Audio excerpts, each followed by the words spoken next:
Good morning. Good morning. How are you today? Good. Nice to meet you. Nice to meet you. Where are you located?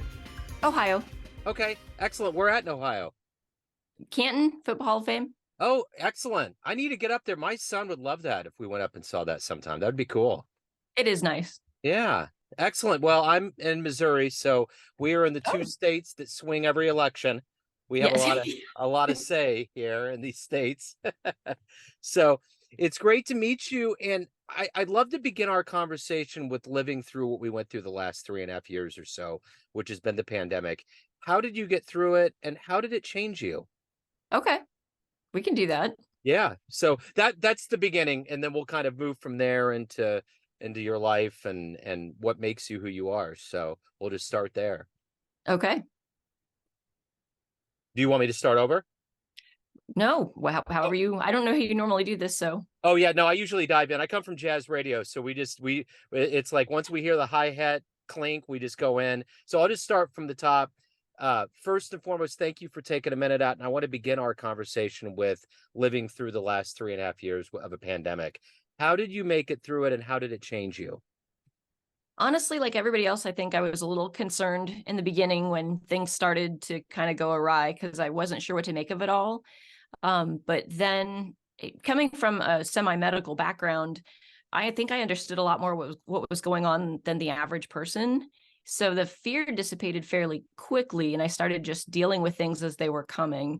And I run a real estate property management company. So strangely, the business started doing better than ever because while a lot of other companies just stopped answering the phone and stopped doing everything, there were still people that needed to move or that needed a place to live.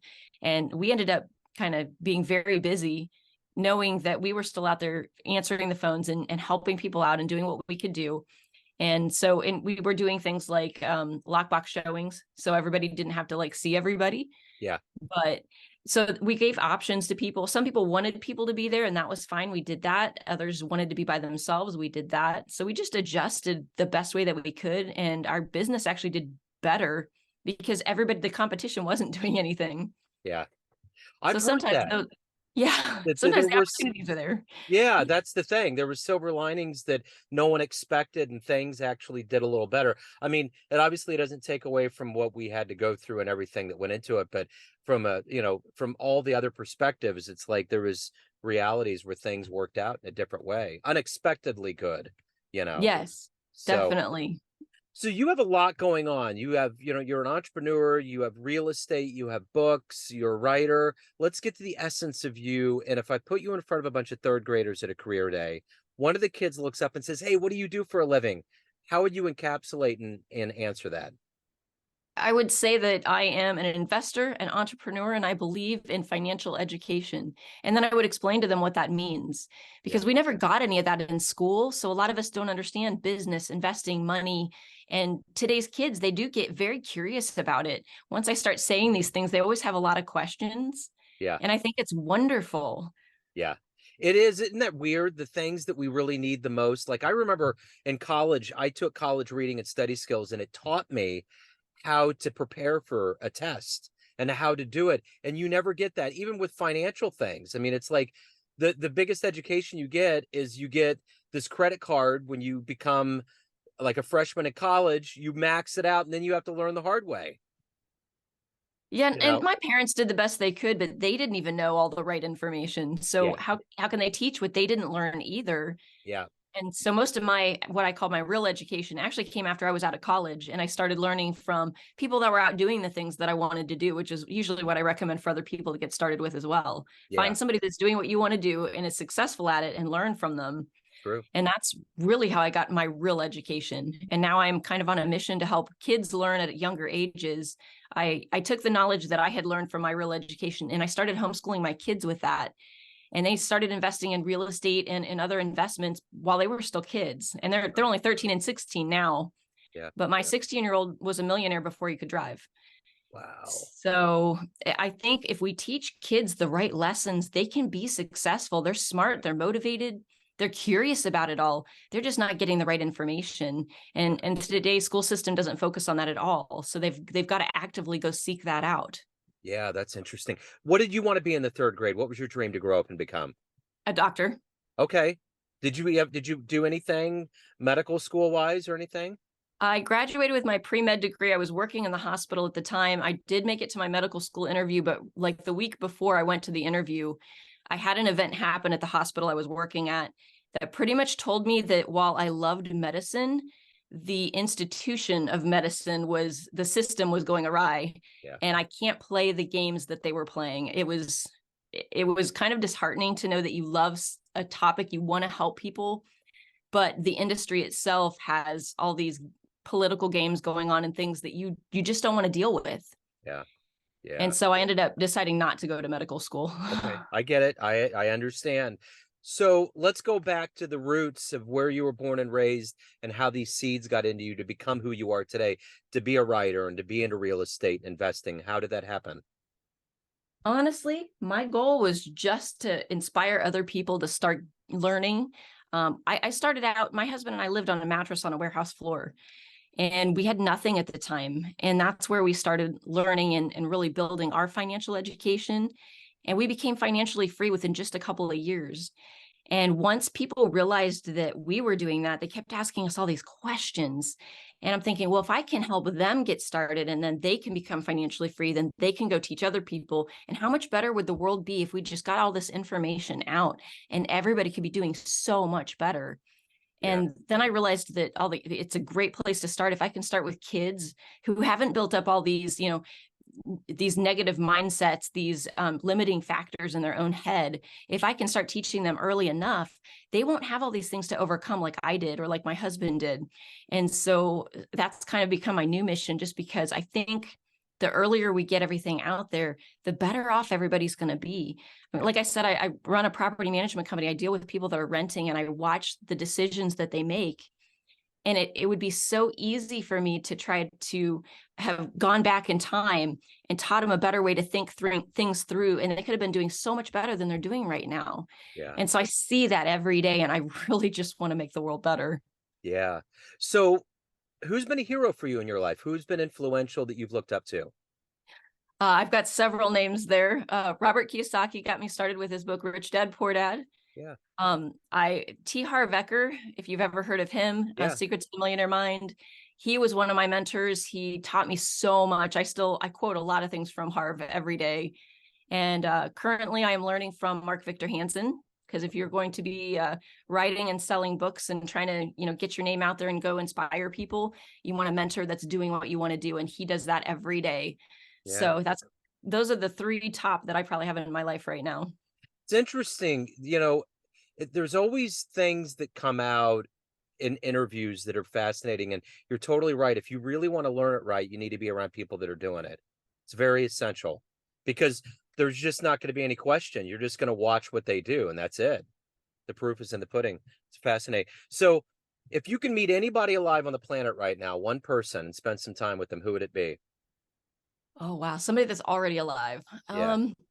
Other than my three mentors, Yeah. I think I would really like to spend some time with Kim Kiyosaki. I've watched her from the stage, but I've never spent time with her personally. Yeah. I think she'd be a great person to meet.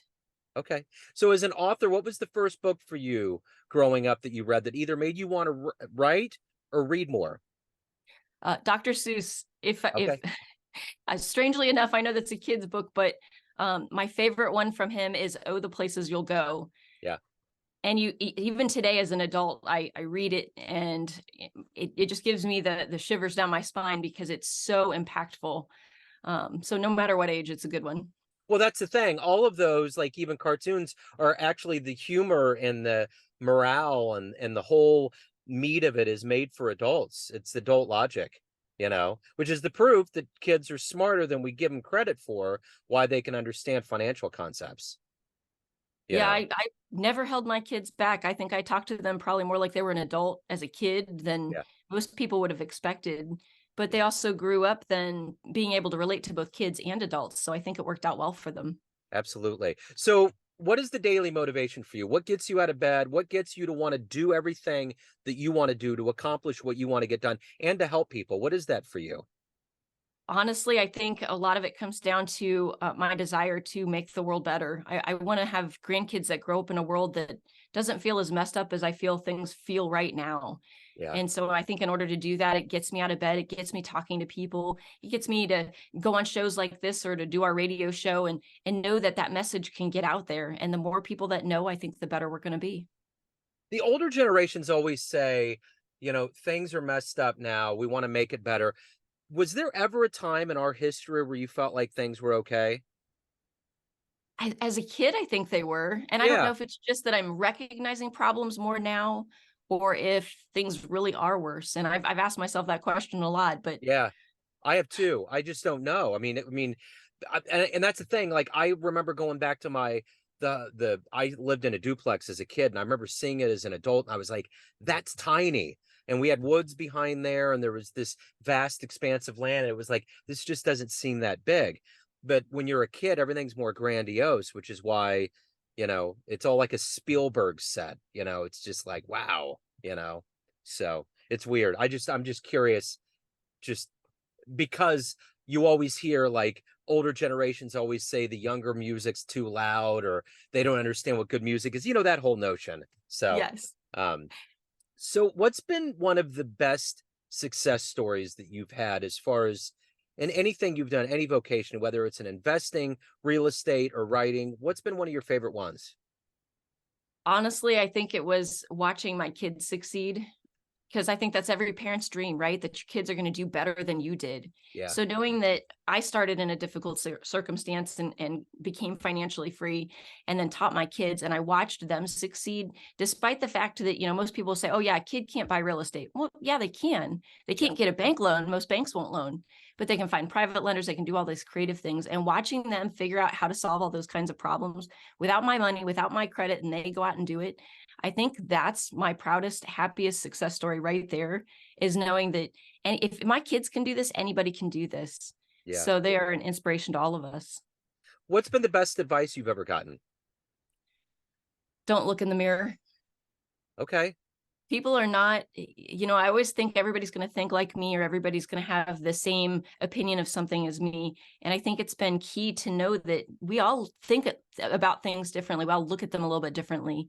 And now I've just become fascinated with, how do you look at it and why do you feel that way? And, what logic are you looking at? And I become curious about people instead of it dividing. I think it brings us closer together. So if you have a dream tonight, you run into a much younger version of yourself, say at age 20, and you could give that younger version of you a piece of advice based on the wisdom you've gained up to this point in your life, what advice would you dispense on your younger version? Oh, I would definitely tell myself, learn information. I went through school and I could memorize answers, but I could never have told you why that answer was correct. So I could get A's, but I didn't understand the information. I would have told myself, stop, understand what you're learning. Don't worry about the grade. Don't worry about the test. Just understand the information and learn how to apply it. If I Yeah, could go back, that's what I'd want to do. yeah, that makes total sense. So beyond your children, what's one of the most proud things that you've done professionally? I teach the Youth Academy at the National Real Estate Summit every year, and I think that is the thing that warms my heart the most. Yeah. And they called me this year and they said, are you still going to teach this year? And I said, well, for the record, I want to teach it for the foreseeable future because I really look forward to that every year. Excellent. So everyone out there has a perception of you. There's all these pockets of people, everyone that reads your books, everyone that deals with you business wise, family, friends, but you run the show. What's your perception of you? Who do you think you are? I think I am someone that is passionate about learning, passionate about kids, passionate about dogs. I love nature, and I can sometimes be a little too naive.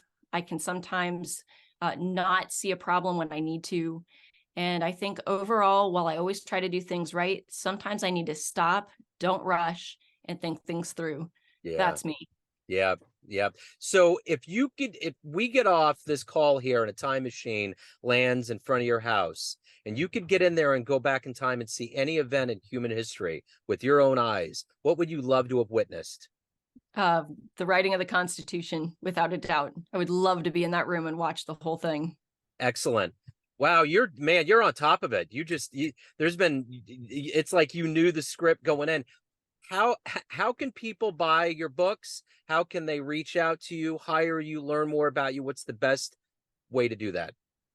Our books are available on Amazon. We've got the Family Success Triangle, which talks about how we raised our kids. My kids have a couple fiction books out for kids to learn about money, business, and investing. Our website is clearskytrainer.com, and we're on all social media at Real Power Family. Excellent. This has been wonderful. Thank you so much for your story. Thanks for your time, and best of luck with everything. Thank you. Absolutely. And I